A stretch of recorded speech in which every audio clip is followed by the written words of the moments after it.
Well, he's not. I mean, he has kept this awful, hideous thing in play called state secrets, which is basically a doctrine that if the government makes enough of a hue and cry that it can't reveal what's in its bag of tricks, that a lawsuit goes away, lest state secrets be revealed. Of course, when the government loses that argument, it turns out that no state secrets, in fact, were revealed.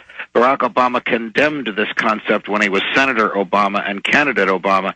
He's now instructed his Justice Department to continue the same thing. Look, it's a liberal version of big government versus a conservative version of big government. It is disrespect for the individual. It is the exaltation of the state over the individual. It's the same thing over and over and over again.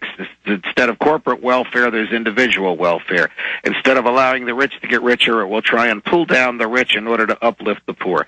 None of this planned central economic planning, none of this assault on civil liberties has ever produced happiness or prosperity. The question is, when and how will we stop it? Yeah, they're trying to hang this banking disaster around the necks of free market people, and this isn't free market. This is government teaming up with select corporations and producing fraudulent debt instruments, fraudulent Ponzi schemes, and then government is now taking $12.8 trillion of tax money and giving it to the crooks instead of arresting them. Well, listen, the banks that were giving mortgages out for no money down, George W. Bush ordered his Housing and Urban Development Department, HUD, to give out mortgages with no money down to 150,000 people. The vast majority of those things have already defaulted. And who got those mortgages? Fannie and Freddie. And where do they get their money? From the taxpayer. I mean, the bankers were doing what the government instructed them to do. Get mortgages to people who are not creditworthy, use low teaser rates, keep the rates artificially low. Don't worry what will happen when the rates go up there. This was not the free market run amok. This was the banking system doing what the government forced it to do. And like all central planning, it came down with a crash. Absolutely. In closing, tell us about your newest book and some of the others, Judge Andrew Napolitano. I was sitting on the radio with Brian Kilmeade, my partner, listening to a lot of well-intended African-American callers not outraged by Jeremiah Wright. I'm thinking to myself, what the heck is going on here? Why are they not outraged that he's saying things like the government caused AIDS? And I went back and did a lot of research. Well, the government didn't cause AIDS. The government did give syphilis to hundreds and hundreds of innocent black men that the federal government said it was curing. In fact, it was slowly killing them.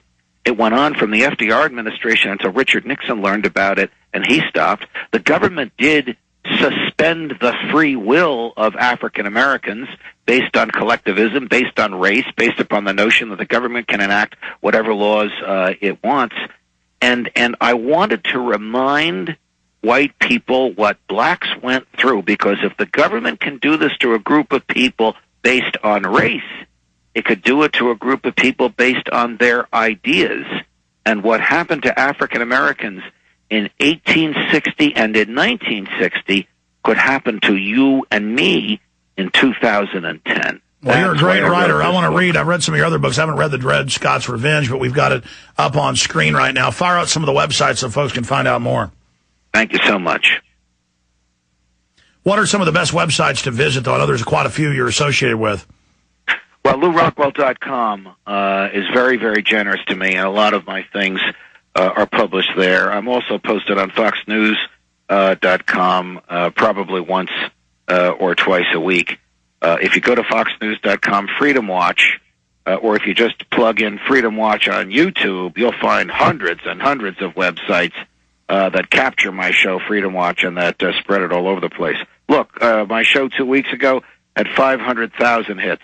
I won't name the name of networks, but that's more than at least two cable networks have, in one case all day, in another case all week, just my 1 hour watching and arguing about and explaining the loss of freedom in America. Well, that shows how hungry people are, is that Fox is now intelligently putting the real, truth, you on the air, but internet only, and it's bigger than the other little rinky-dink networks with the CIA officer over there, the heir to the Astor family, saying that the weird sexual stuff that the Tea Parties are doing and saying we're all racist, and the other network. And it's the same thing here. I put out the Obama deception, over 15 million views in 5 weeks. That's fabulous. Oh, it's insane. It's dwarfing my numbers, Alex. I gotta learn some of your secrets. No. Hey, no. You just started your new TV show. You're contributing on the main channel, but I mean, no, that's what I'm saying. Is that 500,000 on one little video you did, and you're doing them all the time. I'm saying that's huge. Most of our videos probably get 20, 30, 40,000 views. But I mean, to sit there and to see that you're doing that, that shows me people are hungry for the truth. It shows me the statists are in trouble. Absolutely. All right, absolutely. And I wrote this book to remind people what runaway statism can produce. Absolutely. And the thugs are trying to keep us under control, the left-wing and right-wing thugs. And, Judge, if good people just lift a finger together, I don't see the system being able to get away with this. But they're not going to go away without a fight. No, they're not. And that's why we have to stay on the air and keep monitoring what's happening. You're very good to have me on. I love every minute of it, Alex. Hey, we'll talk to you soon. All right, thank you so much. See you at Freedom Watch. Take care. Thank you. Bye-bye. All right, there he goes. Yeah, I think they're going to have me back on next week or something. Are you tired of losing your hard-earned savings in retirement? Does the continued loss of purchasing power through the hidden tax of inflation brought on by trillions of dollars in government bailouts bother you? Then please let me, Dwayne Daly with Midas Resources, help you to protect what you have left. Call me at 800-686-2237 extension 115, and I will explain to you how to retain your wealth and purchasing power now and in the future with gold and silver. Gold and silver have been a form of currency for 6,000 years compared to our present fiat currency, which has only been in existence for 38 years and failing fast. Call me, Dwayne Daly, at 800-686-2237 extension 115 to start your protection of wealth today. I will custom fit the protection package to your personal needs. No amount is too small, so start today. Call Dwayne Daly with Midas Resources at 800-686-2237 extension 115 for your gold and silver protection portfolio.